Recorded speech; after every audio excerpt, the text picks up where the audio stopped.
Okay guys, let's talk about spermatogenesis.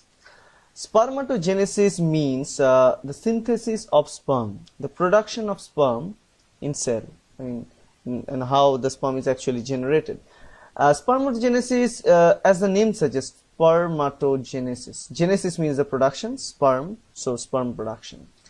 Now, spermatogenesis is a type of gametogenesis process which involves meiosis cell division. Remember, because for the production of gametes, because the sperm is itself is a gamete, right? And for the production of gamete, we know gametes contain n number of chromosomes, but the normal cells, or they are called as somatic cells. Somatic cells contain 2n number of chromosomes. So it's a journey from 2n number of chromosomes to n number of chromosomes, and the only way of producing half number of chromosomes from the somatic cells is the process called meiosis cell division. Meiosis division, right? Because the meiosis division occurs in the two-phase process, which is the meiotic 1 and meiotic 2. In the first meiosis division, it's simply there's a reduction in the chromosome number. In the second meiosis division, just follows like normal mitosis process, right? So let's talk about the different stages of sperm production. At the very beginning, there are mother cells from where the sperms are generated, right? Those cells are simply termed as the spermatogonial stem cells, right? They are called as the spermatogonial stem cells. So let's begin with that part here. Let's say this is that cell and this is spermatogonial stem cell.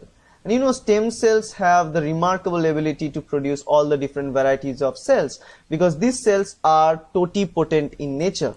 They can produce many variety of cells, potential of producing multiple cells. That's why they are called as pluripotent. Pluri means maximum, plural, potency, potent means potency. So this is the spermatogonial stem cells, which also carries 2n number of chromosomes. Now from this spermatogonial stem cells, they have the mitotic division. After that mitotic division, it will produce a different variety of cells, which are called as spermatogonium. Again, the mother type of cells, the mother cells, they are called as spermatogonium. So as it is a mitosis process, the number of chromosome remains the same. So mitosis, these are called as spermatogonium. Spermatogonium. So 2n number chromosome containing cells. And this type of cells not only produce spermatogonium, but they can also renew their own cells, because they are pluripotent in nature, totipotent in nature. So these are the spermatogonium cells. Now from the spermatogonium cells, the spermatogonium cells pass through another mitotic division. So mitosis again, because these are also pluripotent type of cells. From this type of cells, they also produce other cells. For example, primary spermatocyte. This is a cell which is called as primary spermatocytes. Primary spermatocyte. So this primary spermatocyte cell is produced from spermatogonium via mitosis process. And this primary spermatocyte also consisting of 2n number of chromosome, because it's mitosis. Now up till this part, the number of chromosome inside the cells are same, that is 2n. But after this stage, it will change, because from this primary spermatocyte, it will start the meiosis division. It will pass through the meiosis 1, then meiosis 2, because this primary spermatocyte, after the division, will produce, here they will produce, after this stage, they will pass through the meiosis 1. In the meiosis 1, after the meiosis 1, they will produce two cells. They will produce two cells. So let me draw here.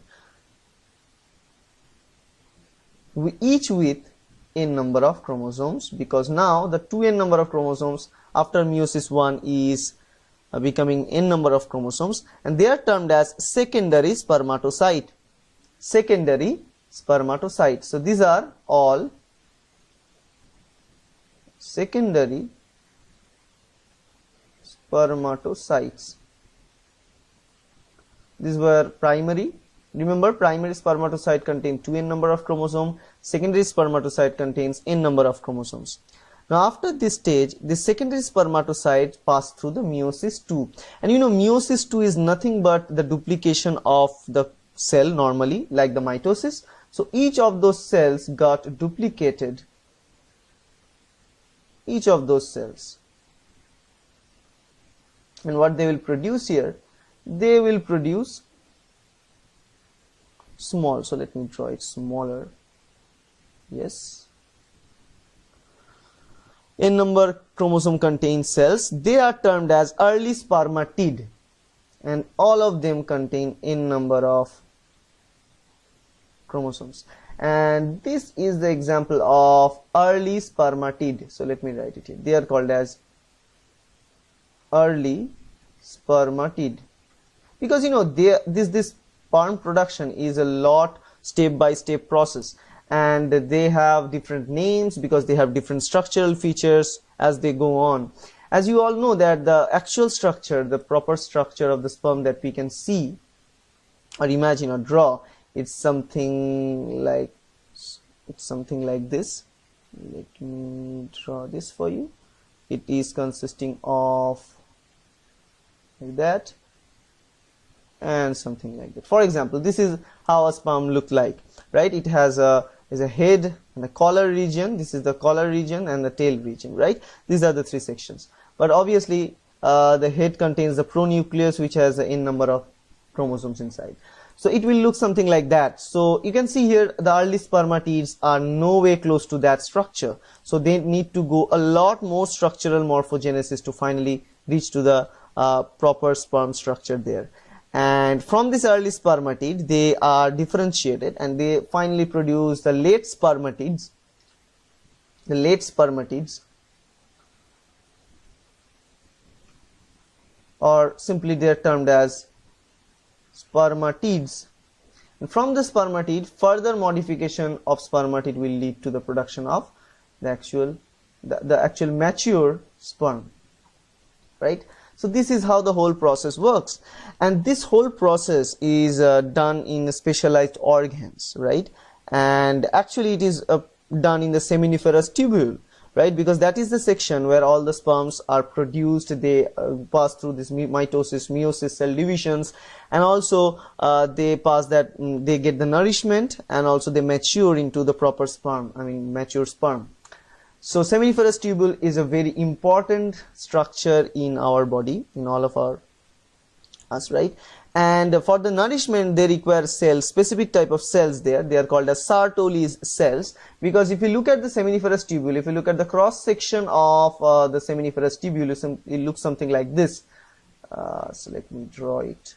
It will look something very close like this, and if this is the structure, you can see here that there are cells. There are different varieties of cells out there. There are also cells like this, large cells like this. Then there are smaller cells like this. And ultimately at the end, you can see the sperm cells coming. They are produced, they are here, like that.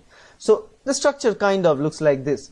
You can see here, this is a seminiferous tubule cross section, and in this structure I want you to focus on certain structures. Especially you can see here, these are the spermatogonium containing 2n number of chromosomes.